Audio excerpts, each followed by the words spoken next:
Pemirsa, dua Menteri era Presiden ke-7 RI Joko Widodo diperiksa KPK. Mantan Mendikbudristek Nadiem Makarim diperiksa terkait dugaan korupsi pengadaan Google Cloud.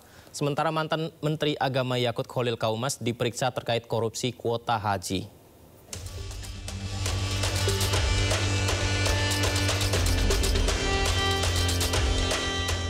Komisi Pemberantasan Korupsi memeriksa mantan Menteri Pendidikan, Kebudayaan, Riset, dan Teknologi Nadiem Makarim Kamis kemarin.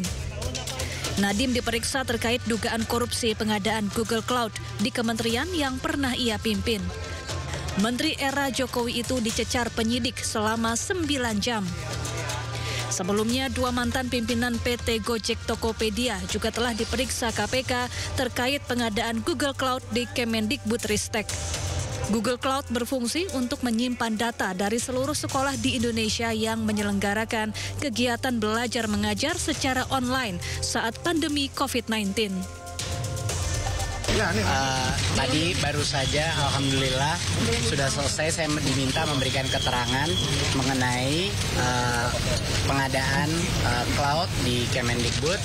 Alhamdulillah lancar, saya bisa memberikan keterangan dan saya ingin memberikan apresiasi sebesar-besarnya kepada KPK juga untuk telah memberikan saya kesempatan untuk melakukan keterangan ini. Sekarang permisi dulu, saya mau kembali ke keluarga. Terima kasih sekali lagi pada rekan-rekan media.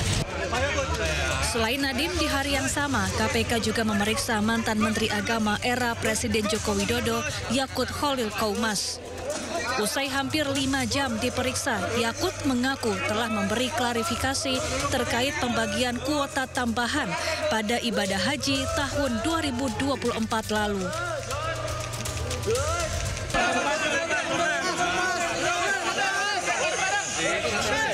Saya berterima kasih, akhirnya saya mendapatkan kesempatan untuk mengklarifikasi segala hal, terutama yang terkait dengan pembagian kuota tambahan pada PSSI tahun 2024 yang lalu. Sementara itu, usai memeriksa Yakut, KPK mengaku akan segera menaikkan kasus ini ke tingkat penyidikan. Tim Liputan iNews melaporkan.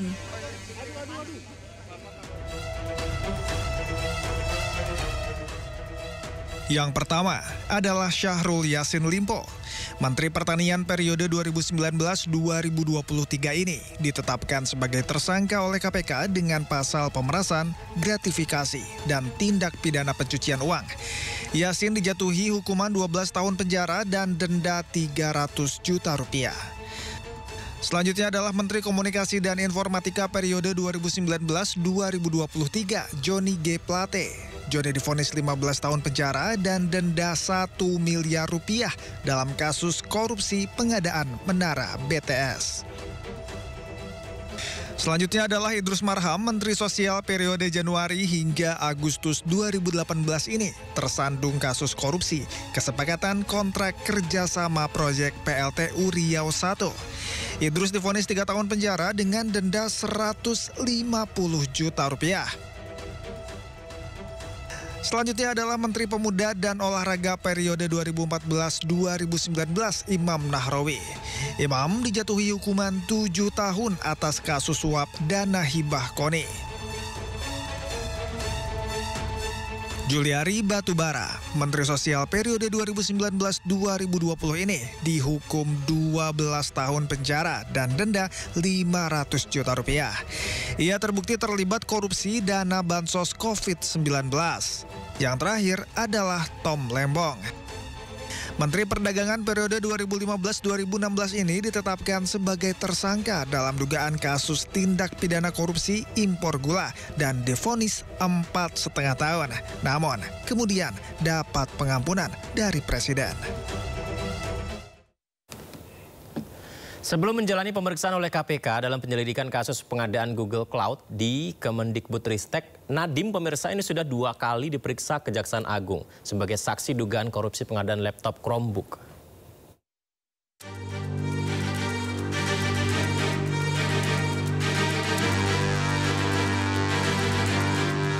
Nama Nadiem Makarim terseret dalam dugaan korupsi pengadaan laptop di Kemendikbudristek saat ia menjabat sebagai menteri. Tak tanggung-tanggung, kerugian negara akibat praktik haram tersebut senilai 9,9 triliun rupiah.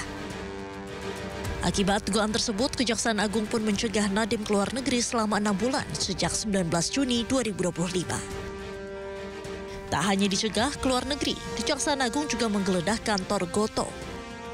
Kantor yang didirikan oleh Nadiem Makarim itu digeledah untuk menemukan informasi terkait kasus yang menjerat Nadiem Makarim. Nadiem pun pernah mengatakan bahwa ia akan kooperatif terhadap proses hukum yang berjalan, termasuk diperiksa jika diperlukan. Jejak Nadiem Makarim dalam kasus ini sebelumnya tercium sejak Kejagung memeriksa 3 orang mantan staf khusus Nadiem Makarim. 3 staf khusus Nadiem Makarim yang diperiksa yaitu Fiona Hadayani, Ibrahim Arif, dan Juristan. Kejaksaan Agung bahkan telah menerbitkan status DPO untuk Juristan, staf khusus Nadiem sekaligus tersangka kasus korupsi pengadaan keromput. Langkah tersebut diambil lantaran Juristan sudah 3 kali mangkir panggilan penyidik Kejagung. Dari Jakarta, Tim Liputan iNews melaporkan. Mantan Gubernur Jawa Barat Ridwan Kamil telah jalani tes pemeriksaan DNA di Barreskrim Polri, pemirsa. Pemeriksaan DNA tersebut guna membuktikan siapa ayah biologis anak dari selebgram Lisa Mariana. Apakah Ridwan Kamil atau bukan?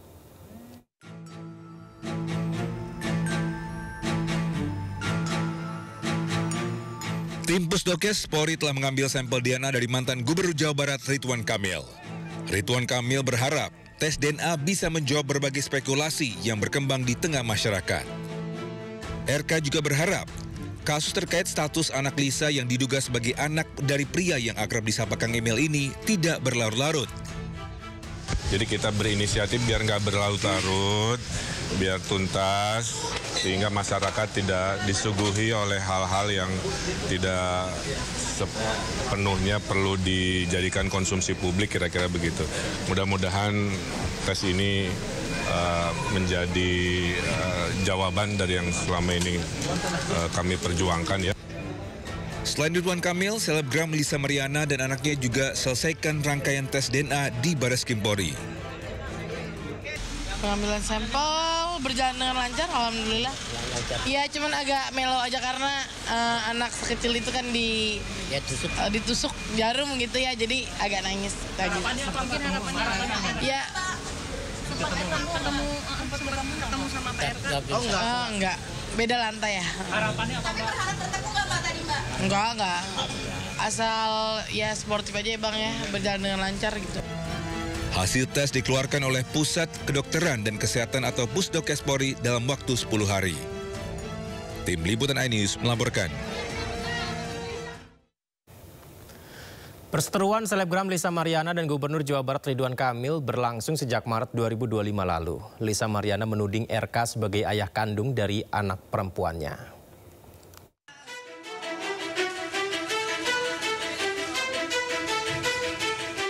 Berseteru sejak Maret lalu terkait siapa ayah kandung anak perempuan selebgram Lisa Mariana, hari ini akhirnya Lisa dan Ridwan Kamil menjalani tes DNA. Sebelumnya pada April 2025, Lisa Mariana akhirnya muncul ke publik dan mengeluarkan pengakuan mengejutkan. Dengan sangat yakin, Lisa menyebut berpacaran dengan RK hingga memiliki anak dengan mantan Gubernur Jawa Barat tersebut. Dari bulan Mei lanjut ke bulan Juni saya ke Palembang, diundang sama Pak RK, ya itu hubungannya udah pacaran ya, gitu saat itu. Sepekan setelahnya muncul pria bernama Revelino Tuase yang mengaku sebagai ayah biologis anak Lisa. Melalui kuasa hukumnya El Manik, Revelino membantah anak Lisa Mariana yang berinisial CA sebagai anak Ridwan Kamil. April 2025, Ridwan Kamil resmi melaporkan Lisa Mariana ke Barreskrim Polri atas pencemaran nama baik. Saat itu pihak RK pun menyebut siap melaksanakan tes DNA jika demi prosedur hukum. Barreskrim Polri kemudian memeriksa Lisa Mariana pada 17 Juli 2025. Sementara Lisa Mariana telah terlebih dahulu mengugat Ridwan Kamil secara perdata di Pengadilan Negeri Bandung. Lisa menuntut hak identitas anaknya dan meminta RK membayar 10 miliar.